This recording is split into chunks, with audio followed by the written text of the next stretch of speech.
Assalamualaikum warahmatullahi wabarakatuh. Nama saya Gianluigi Bremling, Stambuk F551-19073. Nah, pada kali ini saya akan menjelaskan isi dari database yang digunakan untuk menyimpan data pada tugas kali ini. Nah, di sini saya sudah membuat database dengan nama latihan ADO. Lalu sudah ada tabel yang diberi nama mahasiswa yang kemudian isinya itu ada NIM yang digunakan sebagai primary key, lalu jenisnya itu integer dan juga ada nama yang jenisnya varchar dan juga ada gender yang jenisnya varchar dan juga ada angkatan yang jenisnya integer.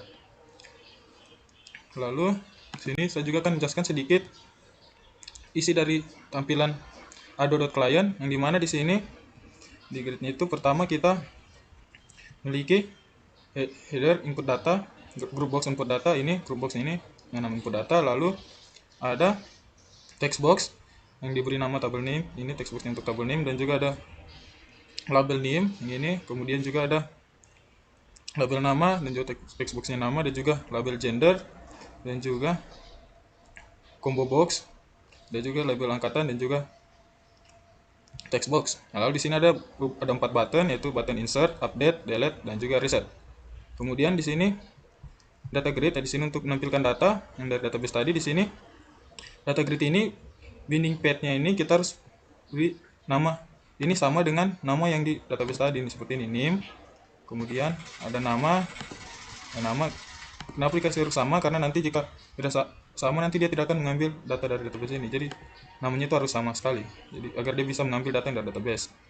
Lalu agar dia dapat mengambil data dari database-nya, di backend-nya ini kita buat variabel server conf, lalu dengan tipe data string yang berisi servernya itu sandungan localhost, dan juga portnya itu sandungan 3306, UID-nya sandungan root, database-nya ini sesuai dengan nama database yang dibuat tadi. Nama database yang dibuat tadi latihan ADO. Ya, sekian penjelasan dari saya. Selanjutnya akan dilanjutkan oleh teman saya. Assalamualaikum warahmatullahi wabarakatuh. Nama saya Ferry Ramachandra, Stambuk F551-19070 dalam tugas pemrograman jaringan untuk membuat aplikasi chat. Tugas saya di sini adalah menjelaskan sedikit tentang database dan menjelaskan tentang aplikasi server dari aplikasi chat tadi. Pada pemrograman jaringan,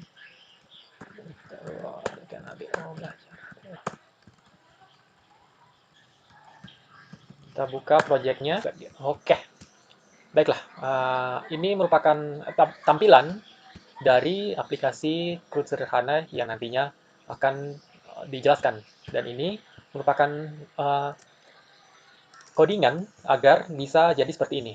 Pertama-tama kita lihat di sini ada label, kemudian ini label, ini text box, ada text box yang digunakan untuk mengisi data. Kemudian, ya, kemudian ada combo box. Ya, sini ada gender, label gender dan juga combo box untuk memilih gender, dan label angkatan dengan text box di depannya untuk menuliskan di mana angkatan berapa. Kemudian selanjutnya ini server, dan ini tombol run. Selanjutnya adalah yang perlu diketahui. Pertama-tama di sini kita lihat di sini ada aplikasi CRUD sederhana yang mana ini merupakan grid atau garis. Kemudian ada label dengan nama kita klik dulu ya. Nama input data. Kemudian horizon alignment-nya atau dia lurus kemana? Dia lurus kiri, dia rata kiri. Kemudian tingginya 230 di sini dalam pixel. Kemudian ini adalah marginnya. Ini berarti dia terletak di 36,3000. Kemudian untuk vertikalnya dia di top or down, dia di top dengan lebar 472 pixel dengan grid kolom span-nya 2. Nah, begitu pula dengan selanjutnya, komponen selanjutnya, yakni text box. Text box dia apa? Dia terhubung dengan NIM. Berarti dia ingat pada penjelasan database tadi terdapat komponen terdapat field dengan nama NIM. Nantinya ini akan terhubung ke situ. Horizontal align-nya di left, height-nya 24, text wrapping-nya di right, dan sebagainya. Ini merupakan properti-properti lainnya sehingga dia bisa terlihat seperti ini. Kemudian kita lihat lagi bawah. Bawahnya lagi, ini setelah NIM. Oh, nama. Sama saja, nama ini sama dengan NIM ini. Yakni berisi header-nya apa, horizontal alignment-nya, vertikalnya, margin-nya, height-nya, width-nya, dan sebagainya, sehingga dia bisa kelihatan seperti ini. Begitu pula pada gender dan angkatan. Yang masing-masing berbeda adalah pada bagian ini, kotak text box, sesuai dengan lurusannya, maka masing-masing dari text box ini merepresentasikan nilai yang ada di sini, sehingga nantinya jika ada value atau nilai yang dituliskan di dalam sini, maka secara otomatis ketika dipencet insert akan menambahkan ke dalam sini sesuai dengan properti yang dituliskan di sini. Kemudian di paling bawah kita lihat bahwa ada text box dengan nama TB SQL comment dengan horizontal alignment left, height 23, margin 480, 167,0,0 dengan text wrapping-nya di wrap. Kemudian vertical alignment-nya di top, width 220, text change, TB block, conversation dengan visibility hidden. Jadi di sini ada dua text box hidden, yaitu TB SQL comment dan TB update. Selanjutnya kita lihat, oke, yang selanjutnya penting untuk diketahui adalah pada bagian data grid ini berhubungan dengan sini ada binding. Apa itu binding? Binding adalah kata untuk terhubung. Data grid pada kolom yang paling atas berhubungan pada yang paling kiri berhubungan dengan NIM, yaitu di sini. Kemudian untuk yang kedua di sebelah kanannya itu nama berhubungan dengan nama. Selanjutnya pada sebelah kanannya itu ada gender berhubungan pula dengan gender. Kemudian ada angkatan, sini. Ya. Poin pentingnya adalah binding path ini, NIM, nama, gender, dan angkatan merepresentasikan dari struktur table dan merepresentasikan database tabel yang berstruktur seperti ini, NIM, nama, gender, angkatan. Baik, mungkin itu saja yang dapat saya jelaskan. Selanjutnya akan dilanjutkan oleh teman saya. Lebih dan kurangnya saya mohon maaf. Terima kasih. Baik, selanjutnya saya Rian Dutama Johari, Stambuk F551-19049. Saya akan menjelaskan tentang kode program pada aplikasi klien atau backend pada aplikasi klien. Nah, langsung saja kita ke kode programnya. Di sini terdapat dua kode program yang akan saya jelaskan, yaitu mahasiswa.cs dan mainwindow.xml.cs. Nah, kita ke mahasiswa.cs terlebih dahulu. Di sini di dalam namespace belajar Ado terdapat kelas mahasiswa. Nah, di dalam kelas mahasiswa terdapat dua membernya, yaitu field dan property. Nah, bisa kita lihat di sini pada field kelas mahasiswa terdapat 4 buah field dengan nama NIM, nama, angkatan, dan gender. 4 field ini sesuai dengan field yang ada pada tabel mahasiswa yang ada pada database. Nah, kemudian akses modifier yang digunakan di sini adalah privat dan tipe data pada NIM dan nama adalah string, tipe data pada field angkatan adalah integer, dan tipe data pada gender adalah string. Nah, kemudian di sini properti pada kelas mahasiswa ada 4 juga sesuai dengan field yang ada pada kelas mahasiswa. Di sini ada NIM, nama, angkatan, dan gender. Di mana fungsi get-nya mereturn field yang sesuai dengan propertinya. Jadi misalnya di sini NIM, properti NIM, maka fungsi get-nya akan mereturn NIM, dan fungsi set-nya akan mengset NIM sama dengan value, di mana value ini adalah nilai yang akan dimasukkan. Nah, begitu juga pada properti angkatan dan gender. Nah, kemudian langsung saja kita ke main window.xml-nya. Ini adalah backend dari desain program yang ada pada aplikasi klien ini. Nah, yang ini kode programnya adalah yang ini. Nah, di dalam namespace belajar Ado terdapat kelas mahasiswa DAO. Nah, yang pertama dibuat dulu variabel objek MySQL comment. Di sini belum diinisialisasikan nilainya, jadi hanya variabel. Di sini nilainya 0. Nah, kemudian diinisialisasikan lagi objek MySQL connection. Nah, dengan nama objeknya itu adalah con. Kemudian di sini ada deklarasi variabel server conf. Nah, di mana nilainya adalah server sama dengan localhost, port 3306, UID root, dan database latihan Ado.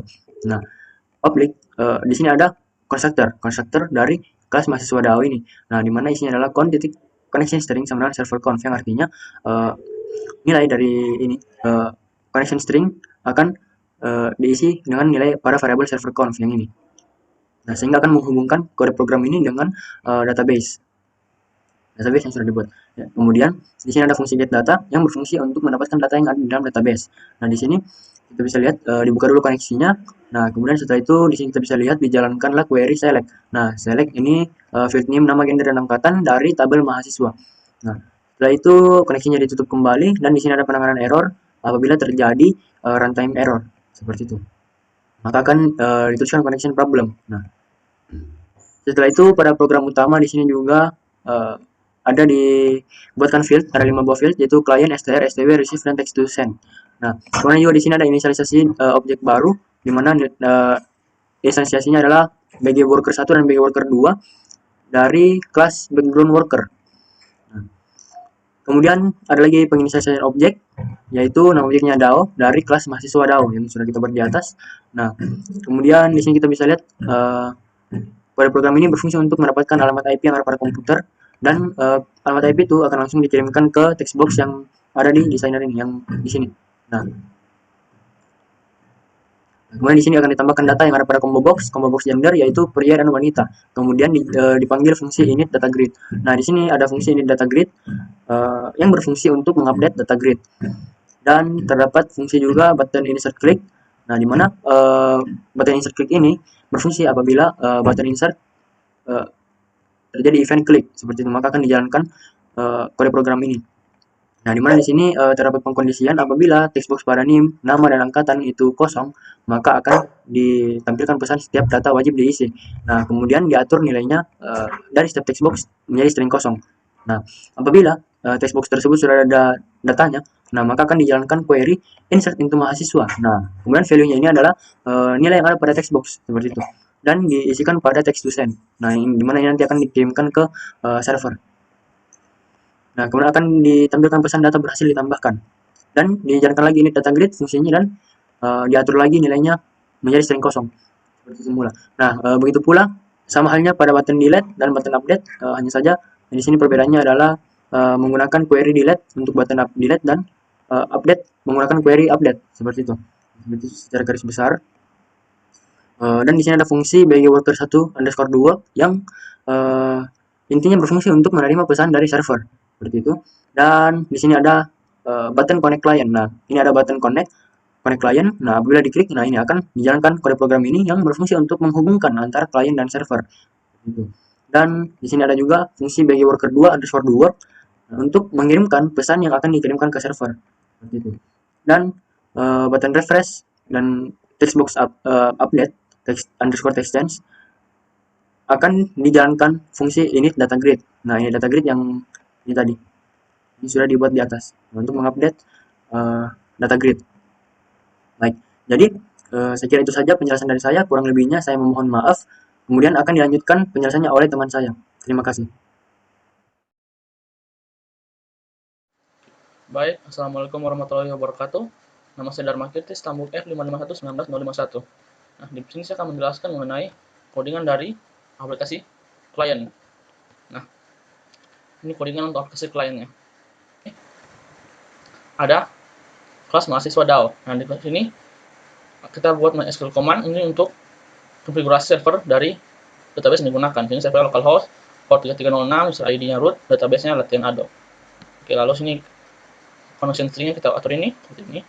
Lalu di ini dataset get data, ini gunanya untuk mengambil data dari database-nya. Nah, ini dibuka koneksi, lalu dia select semua data kolom dalam situ, nah, lalu dijalankan query-nya. Oke, lalu sini ada untuk insert data. Nah, untuk insert data ini sama aja ke atas, berarti dia buka dulu koneksinya, lalu masuk command baru, lalu ini insert untuk mahasiswa. Value-nya ya nanti di kotak dari kotak-kotak text box yang di sebelah sana. Nama, ini name, nama, angkatan, gender. Untuk sama update data, sama dia buka, lalu komannya ini mahasiswa set name jadi ini berdasarkan name ini. Nanti dia kalau mau update dia berdasarkan name-nya. Lalu dia data, juga sama dia berdasarkan name, jadi dia nanti dibuka koneksinya, lalu ini komannya dari from mahasiswa, mana name-nya ini. Nah, lalu di sini ada SQL receive. Nah, ini untuk menerima perintah SQL yang ada dari klien. Jadi kalau dari klien Anda melakukan perubahan, nah di sini dia akan terima perintah SQL-nya untuk dijalankan nantinya. Dan nanti dari klien akan kirim ke sini, nah, lalu akan diterima sini SQL receive-nya. String command SQL nanti itu ada dipakai di bawah. Nah, ini teman window, ini ada beberapa variabel untuk bisa jalan. Nah, command SQL command di atas ini ada client, stream reader, stream writer, nah, sebagainya, background worker. Dari mahasiswa DAO ini untuk membuat objek mahasiswa DAO baru. Lalu ini kita kira inisialisasi komponennya.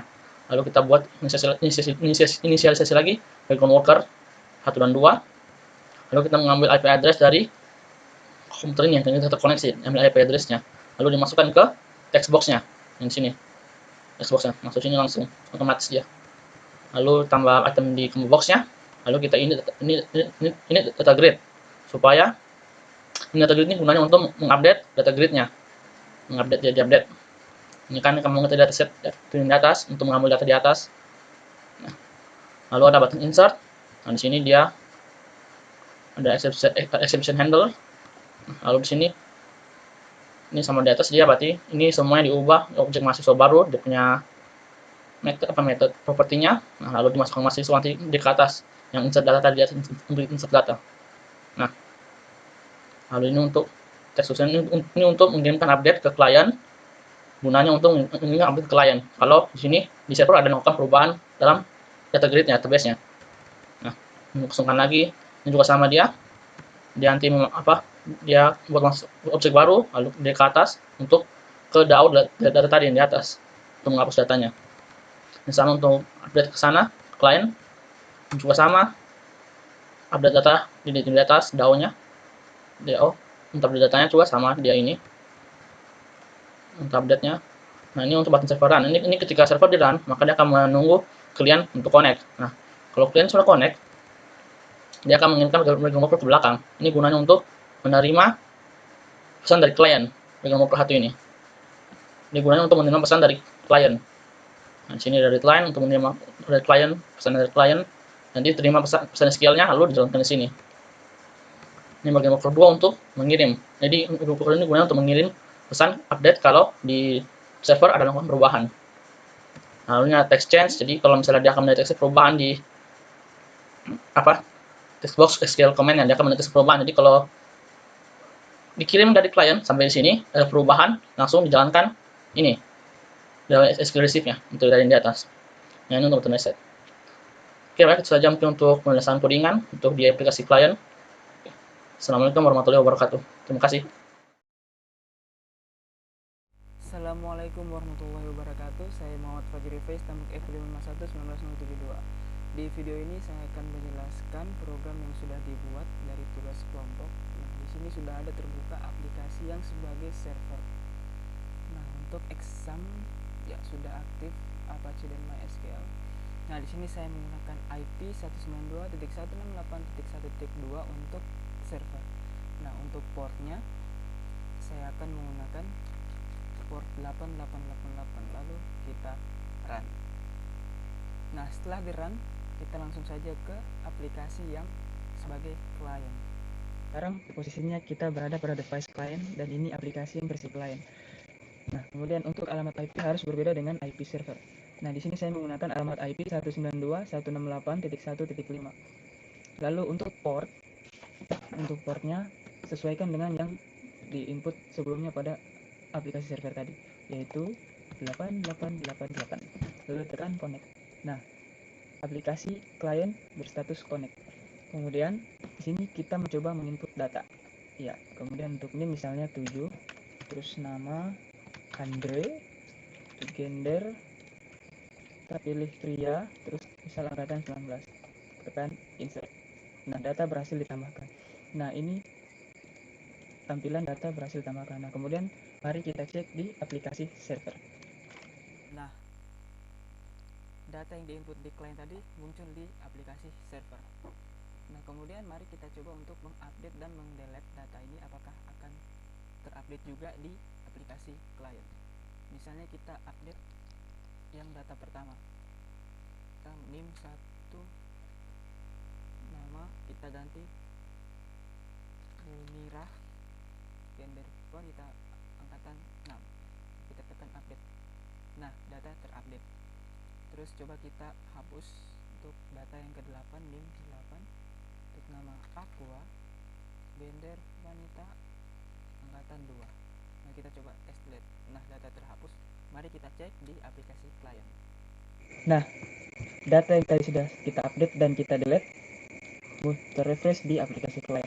Dengan ini berarti program yang dibuat berhasil. Oke, sekian dari saya. Mohon maaf jika ada salah kata. Wassalamualaikum warahmatullahi wabarakatuh.